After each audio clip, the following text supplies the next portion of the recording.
Добрый вечер. Вы смотрите программу «Якутия Лайв» в студии Ирина Ефимова. Ну что ж, в Якутии лето, а значит, каждый родитель задумывается над тем, чем же занять свое чадо. Кто-то предпочитает отправлять детей в летние лагеря, а другие родители предпочитают практическую деятельность, полезную – это трудоустройство. Тема актуальная, нюансов много. Давайте разберем вместе с гостями в нашей студии, как же все устроено. Ну что ж, дорогие гости, добрый вечер. Давайте перед тем, как мы начнем наше обсуждение, поясним вообще, как в целом устроен этот формат летнего отдыха, да, нынче с учетом последних изменений, потому что пандемия у нас закончена, то есть я так понимаю, что про дистанционку уже, дистанционные лагеря уже речи не идет. Вот, как разделяется компания по территориям, по какому принципу, вот, может быть, кто-то начнете? Добрый вечер. Ну, все мы, как вы сказали, с 22 года мы перешли на широкоформатный, значит, полностью формат всех типов лагерей. До этого, да, в пандемию у нас открывались совершенно новые такие типы, как дистанционный лагерь, значит, или загородные стационарные работы, лагеря, они работали в закрытом режиме. Ну вот с 22 года ограничения все сняли, но тем не менее всем необходимо соблюдать все санпины, чтобы комплексно, безопасно, значит, ребенок провел лето в лагере. В этом году, значит, в государственном реестре у нас 534 лагеря, 80% это лагеря дневного пребывания при школах, и остальные лагеря 46 у нас загородных стационарных лагерей, 38 лагерей труда и отдыха и 30 лагерей палаточного типа. Все они прошли соответствующие, да, надзорные органы перед открытием и уже начали, значит, работу. Например, у нас в центре буквально сегодня завершилась первая летняя смена. Значит, отдохнули дети начальных классов, занимались они по программе движения первых, значит, оздоровились, смена прошла очень интересно. Движение первых – это вот новые пионеры же, да? Опытов. Да, это российское движение детей и молодежи, да, и с этого года во всех типах лагерей республики, значит, спущено туда сверху с Минпросвещения единые программы по воспитанию, значит, программы движения первых, то есть методически это уже все разработано, значит, надо только приступить к работе. Дни единых действий, поднятие, значит, флага государственного, исполнение гимнов, разговоры о важном, все это, значит, будет в каждом лагере, и все это в каждой программе любого типа лагеря. Угу.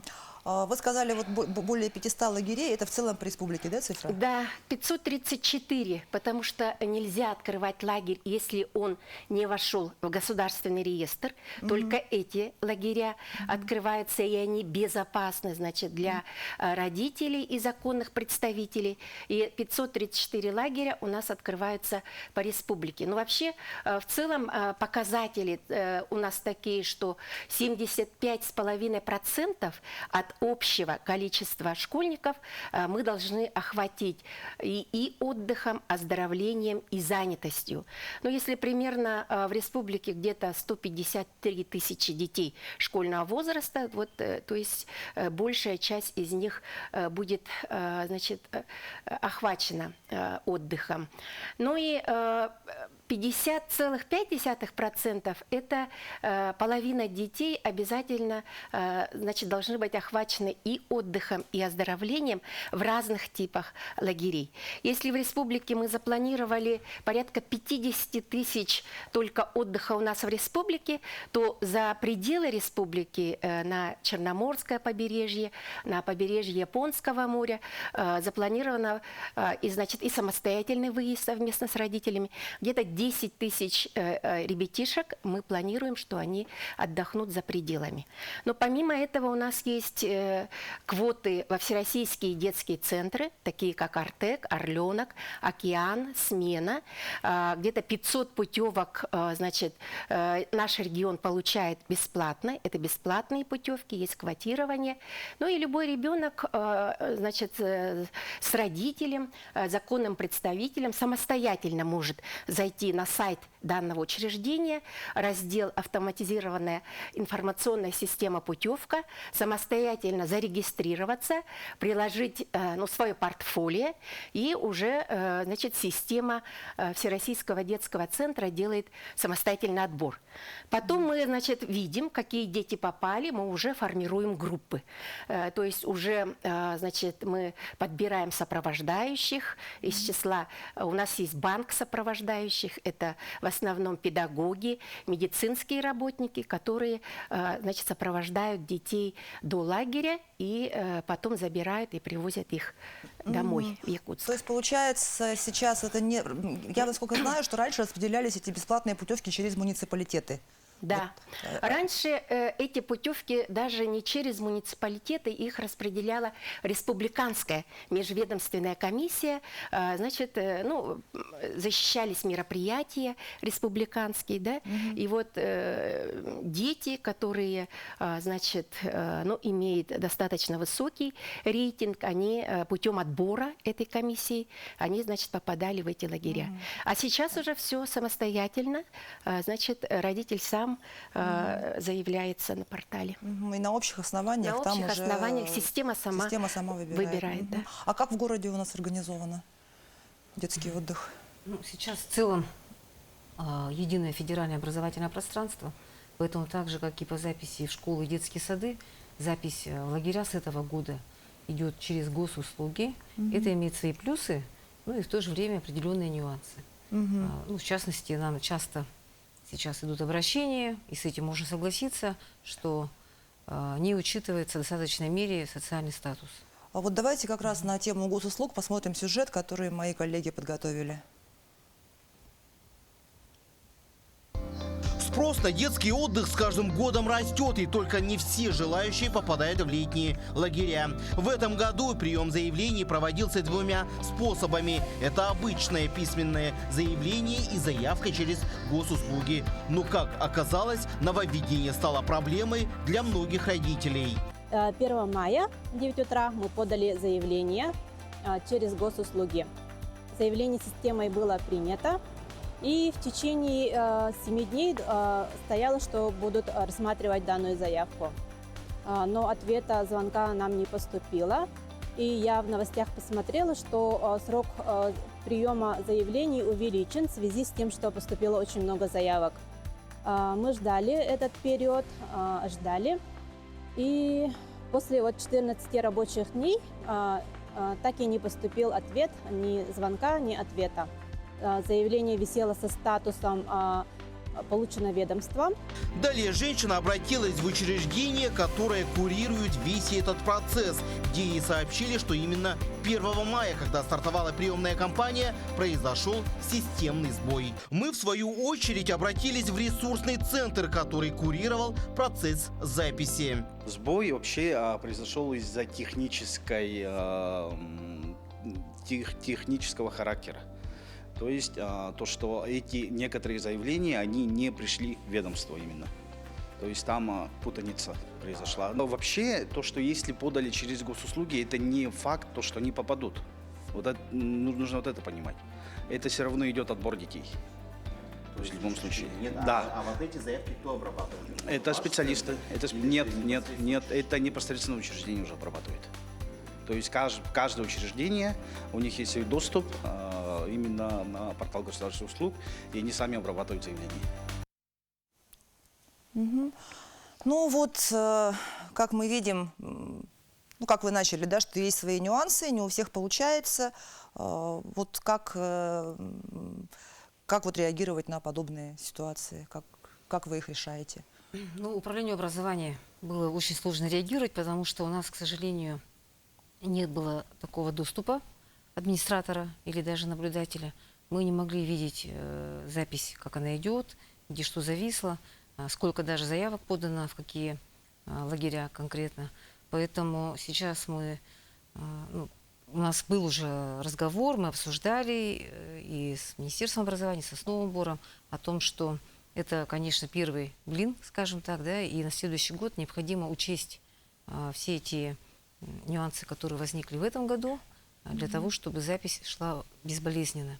Понятно, что не все хорошо, возможно, и владеют цифровыми технологиями из числа родителей, но и понятно, что у нас система записи в лагеря, она общефедеральная, и вот, скажем, решать в таком оперативном режиме на муниципальном или региональном уровне очень сложно. Добавите что-то? Ну вот я соглашусь с Марией Петровной.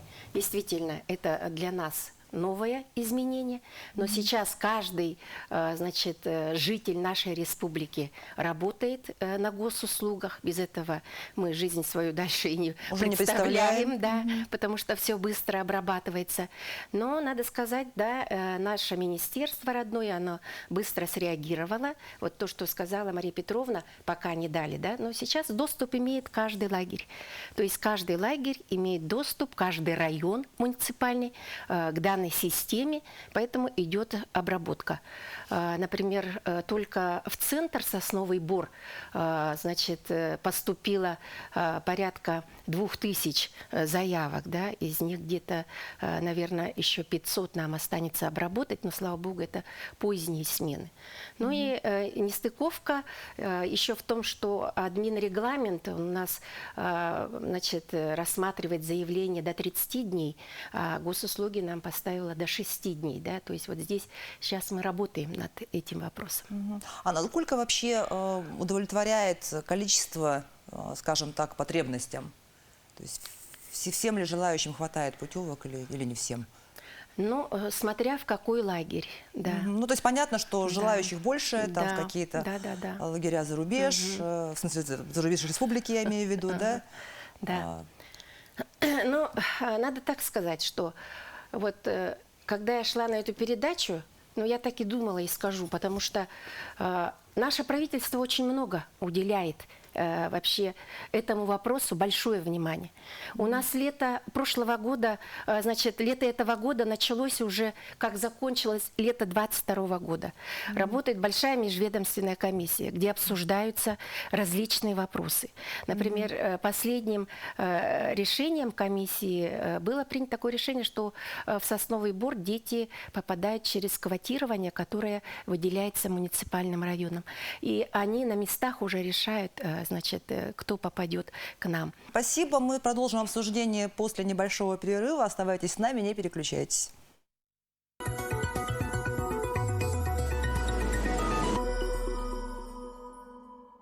Ну что ж, мы продолжаем обсуждать летний отдых детей в Якутии.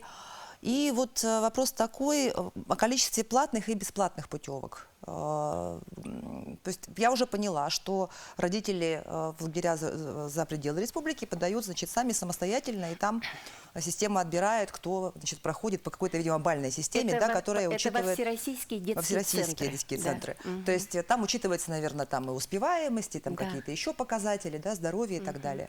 Вот. А вот внутри республики как платные и бесплатные путевки распределяются? Но внутри республики у нас на сегодня действует 2 круглогодичных центра, санаторно-курортных, да, скажем так, лагеря. Это Сосновый Бор и Сирус-Тара в Сунтарском районе.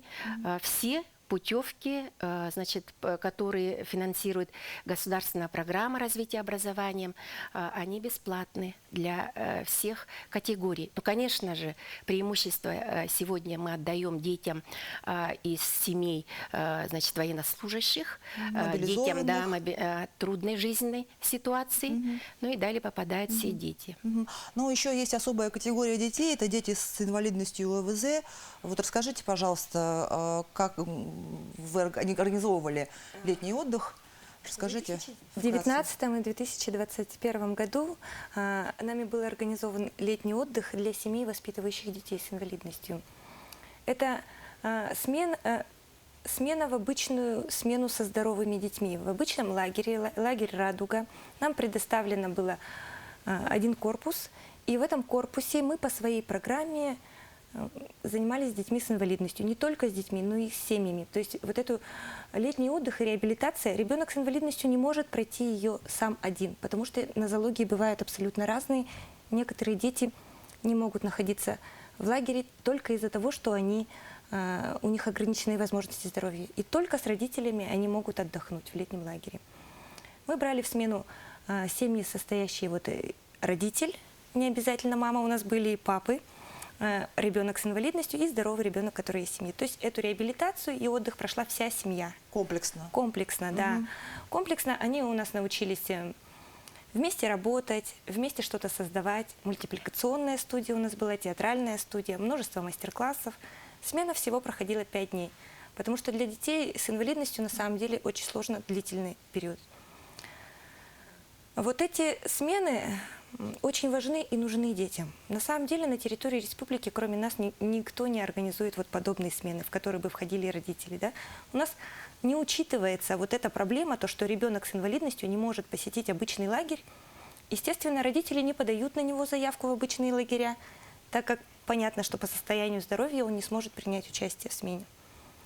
Я считаю, что вот это очень важный момент, когда наша система образования и наши органы государственной власти должны учитывать возможности всех категорий граждан. На самом деле, вот сейчас у меня тоже есть вопрос, да, каким образом вот сейчас, в данный момент, проходит у нас летний отдых детей с инвалидностью? Имеют ли они возможность посетить лагеря? И как эта ситуация будет решаться в дальнейшем? В 2022 году в нашей республике действовало 7 инклюзивных лагерей. Значит, это при школах, такие районы, как Жиганский, Мегино-Кангаласский, Сунтарский, Мирнинский, Тампонский. Значит, при специальных коррекционных школах, которые находятся, значит, на территории муниципального района или городского округа. Эта практика у нас давно, но правильно отметили, вообще инклюзивные смены, они на сегодня пошли красной линией в системе отдыха и оздоровления. Но, конечно, для этого должны быть созданы необходимые условия.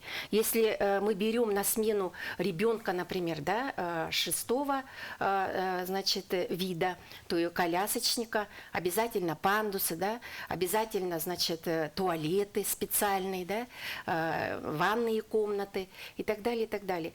Поэтому таких смен и у нас было много. Я вот до этого рассказываю коллегам, когда совершенно незрячие дети с двойной какой-то патологией, они создавали в неформальных таких сменах мультфильмы. Или мы радуемся, когда пришел глухой ребенок, он был командиром, например, сейчас он известный блогер в Израиле, уже говорящий, или Дима Потапов, значит, известный, да, на коляске, он тоже возглавлял, буквально был командиром всех отрядов, то есть это еще и зависит, наверное, и от воспитания. На Первомайском шествии Дима на коляске, он вел 300 детей всей республики, Соснового Бора, и такого опыта у нас в республике такой опыт есть. То есть в этом году как-то будет тоже организовано Раньше это? еще с Харысхал, когда они выигрывали гранты, мы проводили такие смены летом для родителей.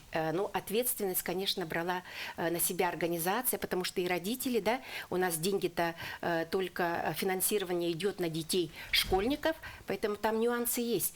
Но проводить, конечно, такие смены необходимо. А вот в этом году, В этом году будет? Да, какое количество детей с инвалидностью, да, в этом году пройдет отдых? Ну, их порядка 100 человек вот эти 7 лагерей, они также будут работать в этих, значит, 135 детей. Это вот в Сунтарском районе 15 детей, Планета детства в Тампонском, Ленск, город Ленск при спецшколе, интернате, город Якутск, 18-я школа. Кстати, новый лагерь мы открыли, значит, для детей с тяжелыми нарушениями речи в речевой школе. Значит, у них как раз и новое здание, и все подходящие условия. Значит, такие в этом году мы также планируем охват 135 детей таких по республике Ну, сделать. по городу Якутск, наверное, Мария Петровна знает. По городу Якутску, конечно, в наших муниципальных лагерях создать инклюзивные условия сейчас, как мы все понимаем, я думаю, что невозможно. Но мы должны стремиться к этому, и в зависимости от нозологии, я думаю, можем подобрать с вами и на следующий год подобрать такую программу. И, конечно, надо думать о финансировании, потому что та нормативная база, которая сейчас есть по финансированию муниципальных лагерей, она предусматривается именно для детей без особенностей здоровья. То есть это обычный режим дня, единый для всех, питание достаточно стандартное. Конечно, учитываются определенные особенности, допустим, да, здоровья по питанию. Но вот мы, например, на днях общались с Ассоциацией родителей кохлеарников, и они сами признают, что мы ребенка в обычный лагерь не можем отдать по той простой причине, что если у ребенка выпадет аппарат, который стоит больше 1 000 000 рублей, то это, конечно, ну, скажем, большая потеря, и вот путевка в лагерь, пусть и бесплатно, она того не стоит. То есть здесь нужны особые условия. Поэтому мы, конечно, готовы к диалогу, и сейчас, ну, в этом году, ну, я работаю, скажем, пока только год, да, мы этот год посвятили тому, чтобы индивидуально провести работу с детьми, с родителями, кто идет в 1 класс. То есть мы открываем сейчас инклюзивные классы по школам города Якутска, начиная вот с новой 39-й школы. И я так себе вот вижу перспективную задачу на следующий год, что надо проработать нам тему инклюзии в лагере. Ну, на самом деле, вот вы много сказали о том, что нужны специализированные условия. Мы проводили этот лагерь 2 года подряд, то есть у нас было 4 смены. Да, Не но было я специального понимаю, я говорю именно оборудования, про да. нормативную базу. То есть Да. сейчас очень жесткие требования Требования, того да. же Санпина, Естественно. что посторонние, скажем, люди, да, не могут находиться в лагере, кроме тех, кто прошел специальное медицинское обследование и так далее. Да? Конечно. А это- если вот мы говорим про присутствие родителей, вот этих детей, то вот здесь нужны специальные нормативы для того, чтобы мы с вами могли это сделать. И я думаю, что вот как Яна Николаевна сказала, с 1 сентября у нас начинается как бы подготовка к новому летнему сезону, то вот, наверное, вот как раз мы и должны Ну, проработать эту нормативную базу. Очень бы хорошо было, да, действительно, если бы мы работали в комплексе на улучшение именно Конечно. отдыха детей с инвалидностью. Это очень важно. На самом деле 129 детей за год отдохнувших в летних лагерях. У нас по республике около 7 тысяч детей-инвалидов. 129 – это такая совсем небольшая сумма. Хотелось бы, чтобы она, цифра это становилась больше. Но я думаю, на самом деле гораздо больше этих детей. То есть здесь речь идет именно о особых нозологий. А, например, дети с сахарным диабетом, они же тоже дети-инвалиды. Да. Но они спокойно записываются в лагеря. Просто это учитывается при организации питания, Питание, да. И режима дня. Мгм. Ну, раз вы заговорили о санпинах, может быть, расскажете, как вообще вот санитарная проверка проводится? Потому что вот мы и начали с того, что 534 лагеря аккредитованы, да, которые прошли полностью проверку. Вот как это происходит? Расскажите, Да, управление пожалуйста. Роспотребнадзора проводит, ну, буквально, скажем, с января месяца, да, у нас такая активная работа начинается. Заключаются у нас, вот, издаются приказы трехсторонние с Министерством образования, управление Роспотребнадзора, утверждаются графики приемки лагерей, и начиная буквально с февраля месяца уже дневные лагеря, это на базе общеобразовательных школ, они начинают получать санитарно-эпидемиологические заключения на летние дневные лагеря о соответствии, ну, либо о несоответствии. Да? В целом, вот как Яна Николаевна сказала, у нас 534 лагеря в целом по республике. На сегодняшний день 98,5% уже допущены к работе, и из них порядка 400 в первую смену начали работу свою.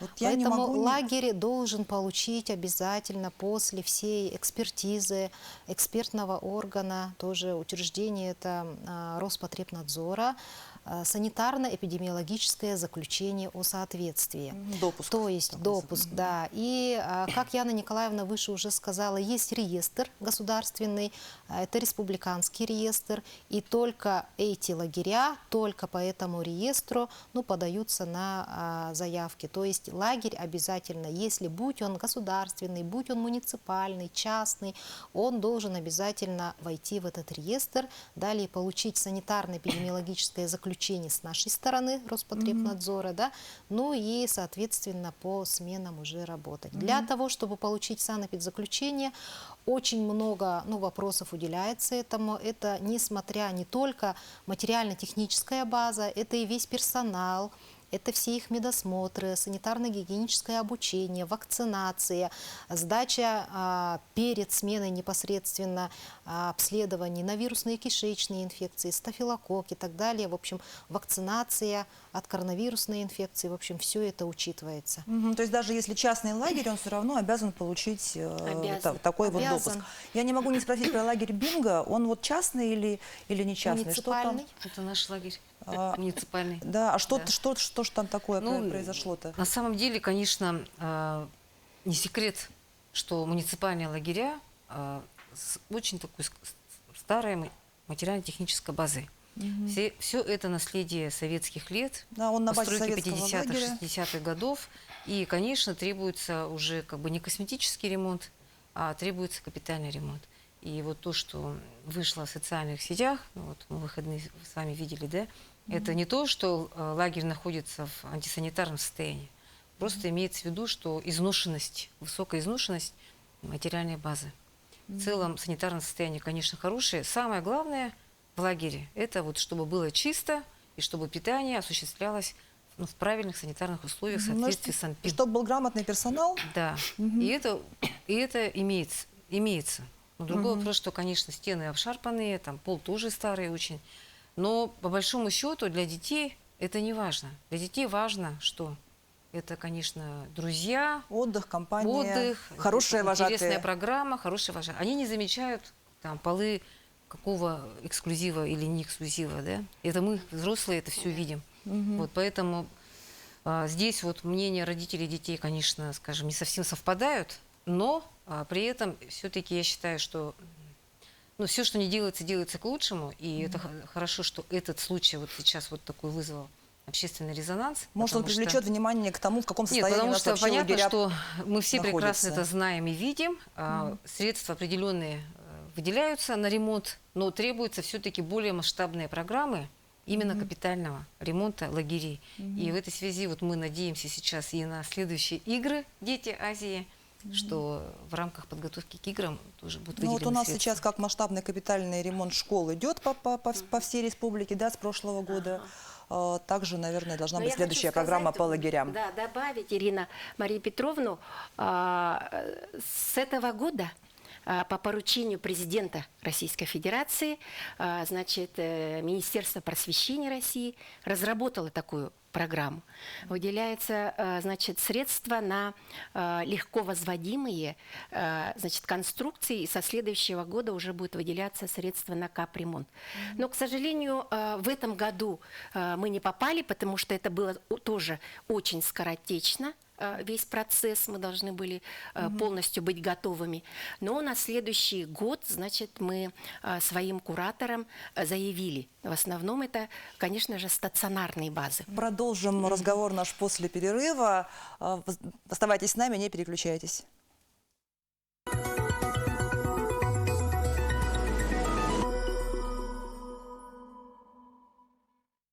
Это программа «Якутия Лайф». Мы продолжаем обсуждать, как устроен этим летом отдых детей в Якутии.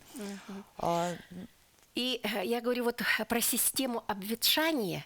И это действительно лагеря 60-х годов постройки Прошлого еще века. прошлого века. И, конечно же, вот, ну, их очень много, примерно 70% в нашей республике. Но такие цифры, они почти во всех субъектах Российской Федерации. И поэтому, конечно, залатывать дыры, да, подкрашивать, закрашивать. Я не скажу, что там Бинго, он успешный довольно лагерь. Они наши соседи, у них очень интересные программы. И поэтому, я думаю, если мы попадем в эту федеральную программу, ну или же по детям Азии, да, в первую очередь надо обратить внимание на городские лагеря, потому что именно в городе сосредоточена самая большая часть детского населения. Здесь Спасибо. хочу добавить, что бинго добавлен, ну, то есть вошел в заявку от Минобра республики на федеральную Да, программу да. капремонта. Вот. Ну что ж, хотелось бы поговорить и про трудоустройство тоже. Елена Виссарионовна, расскажите, со скольки лет можно работать, куда можно идти? Да, в нашей государственной программе содействия занятости населения Республики Саха-Якутия реализуется отдельное мероприятие – организация временного трудоустройства несовершеннолетних граждан в возрасте от 14 до 18 лет, свободное от учебы время. Значит, по Трудовому кодексу у нас строго ограничено время, на которое могут привлекаться несовершеннолетние граждане. В возрасте от 14 до 15 рабочий день не может быть дольше 4 часов, от 15 до 16 не более 5 часов, от 16 до 18 не более 7 часов. При этом работодатель обязан выплачивать заработную плату не ниже минимального размера оплаты труда пропорционально проработанному времени. Оборот у нас сейчас в республике свыше 16 тысяч. Служба занятости, помимо зарплаты, которую обязан выплачивать работодатель, выплачивает материальную помощь каждому подростку в размере 5900 рублей за проработанный период. Для того, чтобы было желание и была возможность приобщиться к труду, приобрести свои первые трудовые навыки. При этом нельзя привлекать несовершеннолетних граждан на вредные условия труда. Нельзя привлекать на те производства, которые может причинить ущерб духовно-нравственному воспитанию. Это связано с алкогольной продукцией, с табачной продукцией, ночные кабаре, бары и прочее. Ну и, безусловно, это в летний период, это возможно для всех детей. Потому что самое главное – свободное от учебы время, чтобы трудовой процесс не нарушал процесс учебы в некалькулярные периоды, так скажем. А вот возраст строго с 14 начинается. У меня просто дочке 14 будет осенью, и она говорит, вот как так, я хочу работать, а мне 14 только осенью будет, а я хочу летом работать. По Трудовому кодексу человек может трудоустроиться с 14 лет. То есть, Поэтому, да. Ну никак, пусть ждет. Я предлагаю следующего все-таки лета. насладиться отдыхом в это время. Потрудиться, конечно, еще успеет. А так, я хочу напомнить, что 23 июня во всех городах, районных центрах республики у нас состоится второй этап Всероссийской ярмарки вакансий, ярмарки трудоустройства, работа в России, время возможностей. В городе Якутске это будет проходить в спортивном комплексе «Триумф» с 10 утра. Мы приглашаем и детей, и родителей посетить ярмарки и подобрать имеющиеся вакансии для трудоустройства наших детей в каникулярное время. А работодатели сами какие-то субсидии получают от того, что они подростков устраивают? Или только подростки получают? Вот это Наш бизнес социально ориентированный в республике. Я всегда это подчеркиваю, поэтому многие работодатели все-таки охотно идут навстречу и понимают, что у нас дети наши общие, и трудовое воспитание – это огромный аспект вообще в духовно-нравственном воспитании личности. Поэтому работодатель участвует и никаких субсидий отдельных не получают. Единственное, что мы помогаем им найти несовершеннолетних детей, то есть вакансии, которые выставляют работодатели, и резюме, которые подают дети, служба занятости их совмещает и направляет на Я, трудоустройство. честно говоря, думала, что у них отдельные субсидии. Вот работодатели у нас есть, может быть, расскажете, как вы детей устраиваете? Ну, Зачем это вам? да. Ну, дети дети очень хотят работать. У них вообще нету, нету предприятий, организаций охотно не берут, потому что это все на ответственности именно работодателей, которые мы работаем. Это, конечно, через центр занятости они помогают нам оформлять на ребенка с 14 лет все документы, и наш ребенок получает 5915 рублей после того, как он отработает 21 день. Да? но с этого года сказали, что если мы зарегистрируемся индивидуальные предприниматели на сайте Труд всем, это федеральная программа, то как бы работодатель может получить возмещение с федерального фонда 29 615 рублей на одного ребенка. Но после того, как оплатит все налоги, от этой суммы 43%, это все подоходные налоги, ну, все имеющиеся налоги. Также мы, хотя как мы больше 5 лет, да, у нас больше 5 лет мы занимаемся как бы трудоустройством, ну, наших детей, например, в СК «Мебель». Я, например, представитель директора СК «Мебель», да, и каждое лето все просто началось из того, что моя дочка хотела работать, и когда ей наступило 14 лет, она привела всех своих одноклассников, и нам некуда было деваться, как их всех трудоустраивать, да, и идти в центры занятости. Но, конечно, очень хорошо, что есть такие программы, и как бы и они помогают нам, индивидуальным предпринимателям, как бы финансировать вот такие, ну, как бы затраты, да, которые мы носим. И в этом году мы надеемся, что вот по федеральной программе дети трудоустроены от 16 лет получат, вот, ну, работодатели получат субсидии, такую сумму. У меня вопрос. На самом деле это классно, что дети трудоустраиваются, да? А дети с инвалидностью и ОВЗ могут трудоустроиться? Безусловно. В прошлом году 29 детей у нас было трудоустроено в летний период. Я хочу подчеркнуть, да, я прошу прощения, что, безусловно, у нас в первую очередь на особом контроле трудоустройства детей, которые состоят на учете в ПДН, КДН, в комиссиях по делам несовершеннолетних, которые находятся в социально опасном положении, из неполных семей, из неблагополучных семей, дети-инвалиды, воспитанники детских домов. Каждая категория граждан на особом контроле, на особом внимании. Поэтому все То есть это уже трудовое воспитание, да, получается? Да. Но это не только воспитание трудовое, это и трудовая реабилитация. Для детей с инвалидностью это на самом деле очень важно, потому что если вот с такого подросткового возраста он начинает работать, ему легче в жизни дальше. Да, ну и это доход. К сожалению, у многих детей это доход для того, чтобы собраться в школу. Хочу также добавить, что у нас, например, учащиеся коррекционных школ тоже трудоустраиваются на лето и им находим работу. И в этом году, например, у нас вот через Центр занятости уже оформлено больше 200 детей, где-то порядка 250. А так в целом где-то 860 детей уже трудоустроены. И мы себе ставим план за лето трудоустроить таким образом 1500 детей в городе Якутске. И, как сказала Елена Виссарионовна, в приоритете именно дети, нуждающиеся в особой поддержке. Поэтому все эти дети-учетники, они у нас на индивидуальном, скажем, учете по трудоустройству и занятости в летний период. Ну и вот я, насколько знаю, у нас принят закон о трудовом воспитании, то есть, ну, поправка соответствующая, да, в законе об образовании. В то время как на федеральном уровне еще такого нету. То есть мы тут опять впереди планеты всей. Да, это действительно так. Такая поправка у нас в законе об образовании появилась. Это опять же связано, что трудовое воспитание – один из главных, наверное, аспектов вообще воспитания личности подрастающего поколения. Более того, в этом году главой объявлен у нас год труда. И совместно с Министерством образования и науки Республики мы разработали конкурс, который называется «Трудовое лето-2023», для того, чтобы максимально увеличить охват детей, которые будут заняты у нас в летний период. Критерии очень простые. Это участие несовершеннолетних граждан в мероприятиях активной политики занятости госпрограммы Госкомитета занятости. Это те, кто будут трудоустроены за счет работодателей и за счет муниципальных программ. Безусловно, те, кто будут на учете в КДН, ПДН, где охват будет больше, те муниципалитеты получат призы от соснового бора. Это будут путевки. То есть, если хорошо ребенок у нас отработал летом, то в осенний период он отдохнет в сосновом бору в профильной смене.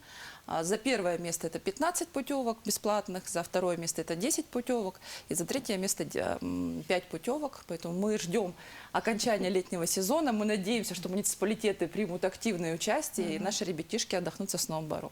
Здесь у нас такая коллаборация, да? Да, вот я поэтому в своем выступлении сказала, что очень хорошо у нас идет взаимодействие между всеми органами исполнительной власти, решаются различные вопросы, даже вот строгий Роспотребнадзор, но это для нас большая методическая помощь, как и пожарный надзор, другой надзор.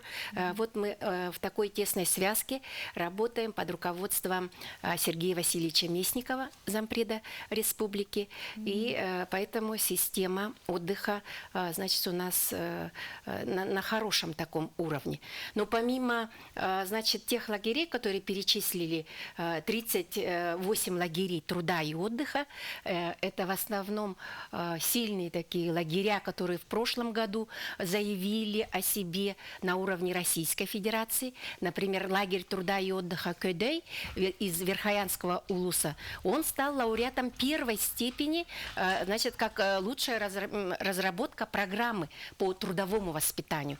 Далее уже весной они выиграли макаренковские всероссийские чтения. То есть это очень сильный такой кластер агрошкол, которые занимаются и животноводством, и пчеловодством, и, значит, рыбным хозяйством, да. Там различные направления. Ну, например, в городе, да, Хатасская школа имени Самсоновых, это известный агрокуб, который ведет очень сложные на 3 направления. Здесь хочу, да, тоже добавить, что Хатасская агрошкола у нас в этом году тоже трудовой лагерь ведет. И сами дети разработали бизнес-проекты, например, по сублимированной ухе из якутского карася. Сделали производство такое, организовали, и сейчас выпускают вот эту сублимированную уху, которая в том числе и поставлена нашим бойцам СВО. И хотелось бы еще отдельно затронуть отдых детей из арктических улусов, потому что, ну, это далеко, это дорого лететь им и так далее. Вот для них 22 отдельная... года, да, по 24 год мы, значит, принимаем участие в такой программе, федеральная программа «Дети Арктики», куда входят все дети из 13 арктических улусов. Полностью, значит, им оплачивается из бюджета республики проезд с районного центра до места отдыха и обратно, поэтому я говорила о полярных авиалиниях. Путевка для этих детей тоже бесплатная. Кроме этого, я добавлю, что у нас есть уникальное мероприятие, уникальное для всей Российской Федерации. Это организация занятости несовершеннолетних детей в оленеводческих стадах. 105 ребятишек проведут лето вместе со своими родителями, приобретут традиционные трудовые навыки. Ну и, безусловно, вот эти традиции, которые необходимо сохранять и развивать, это уже будет на плечах наших ребятишек. И за это они получат вот эту субсидию, да, за да, то, что они с родителями традиционно занимаются. Да. Ну что ж, очень здорово. И вот последний, наверное, вопрос. Как оценивается эффективность оздоровления детей в лагерях? Да, есть методические рекомендации. Вы можете, и любой родитель может посмотреть на сайте нашего управления Роспотребнадзора 14.роспотребнадзор.ру, да? И на этом сайте вот вся нормативная база. Есть и постановление главного госсанврача от 5 мая мы издали. Ну, там все наши требования, да, есть санитарные правила, нормативы, и есть вот методические рекомендации, четкие критерии, да. Это вот вес, рост, замеряется у детей прямо вот первые 2-3 дня после заезда детей. В конце смены. Спирометрия делается, сила кистей рук делается, динамометрия, да. И за 3-4 дня до конца смены все это тоже прописывается. И любой родитель может у начальника лагеря запросить такой лист по своему ребенку. И по каждому ребенку оценка эффективности оздоровления будет либо выраженная, либо слабая, либо низкая, или вообще отсутствует эффект оздоровления. Ну, надеюсь, что у всех будет какая-то все-таки оценка, не отсутствует, а какая-то оценка будет. Ну что ж, спасибо вам, дорогие гости. Всем детям желаю хорошего отдыха. Это была программа «Якутия Лайф». Меня зовут Ирина Ефимова. Смотрите нас на телеканале «Якутия-24» по будням в 19:15. Расскажем, чем живет Якутия.